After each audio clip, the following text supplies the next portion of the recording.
अस्सलामु अलैकुम वरहमतुल्लाहि वबरकातुहू। अज़ीज़ तलबा तलबात और प्यारे बच्चों, आप तमामी का फिर से इस्तकबाल है, स्वागत है हमारे यूट्यूब चैनल नेशंस बिल्डर पे। आओ अंग्रेज़ी सीखे। तो प्यारे बच्चों, आज का हमारा जो लेसन है वो है lesson number 4, capital letters. Capital letters.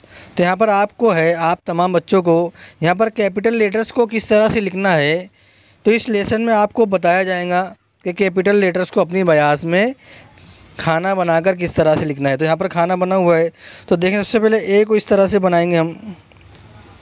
ए को इस तरह बनाएंगे, ए को इस तरह से बनाएंगे, ए को इस तरह से बनाएंगे। मेरी यहाँ पेन सही चल नहीं रही है, लेकिन फिर भी आपको हिंट दे दी जा रही है कि लिखना किस तरह से है। ए को इस तरह से बनाएंगे, ठीक है। अब बी को इस तरह से बनाएंगे, लकीर बना के पहले छोटा दायरा लेंगे, फिर बड़ा लेंगे। B B B B B. C C C C C. D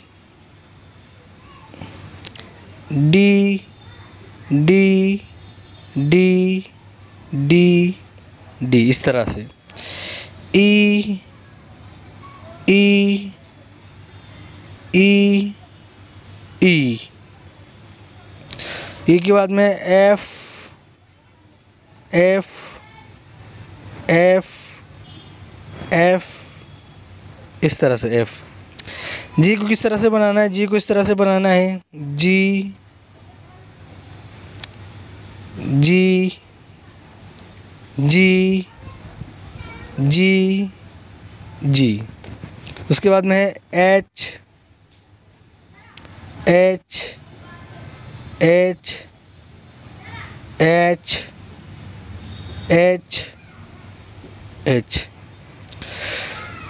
तो प्यारे बच्चों, भी यहाँ पर हमने जो है 8 हर्फ को, यहाँ पर कैपिटल लेटर्स के 8 हर्फ को यहाँ पर हमने बनाकर देखा कि उसको अपनी बयाज़ में किस तरह से तहरीर करना है, अपनी बयाज़ में किस तरह से तहरीर करना है। इसी तरह हम आइंदा नए लेसन में आगे के हर्फ को, कैपिटल लेटर्स को, स्मॉल लेटर्स को यहाँ पर हम लिख कर देखने वाले हैं। अलग अलग लेसन के अंदर, अलग अलग लेसन में जो है हम तमाम कैपिटल लेटर्स को और स्मॉल लेटर्स को लिख कर देखेंगे। आपको बताया जाएगा कि कौन से लेटर्स को किस तरह से लिखना है। जिस तरह भी यहाँ पर 8 लेटर्स को आपको बताया गया कि 8 लेटर्स आपको अपनी बयाज़ में किस तरह लिखना है। तो प्यारे बच्चों, लेसन नंबर 4 हमारा यहीं पर ख़त्म होता है। आइंदा नई वीडियो के साथ में आपकी खिदमत में हाजिर होंगे। जब तक के लिए अल्लाह हाफिज़। अस्सलामु अलैकुम वरहमतुल्लाहि वबरकातुहू।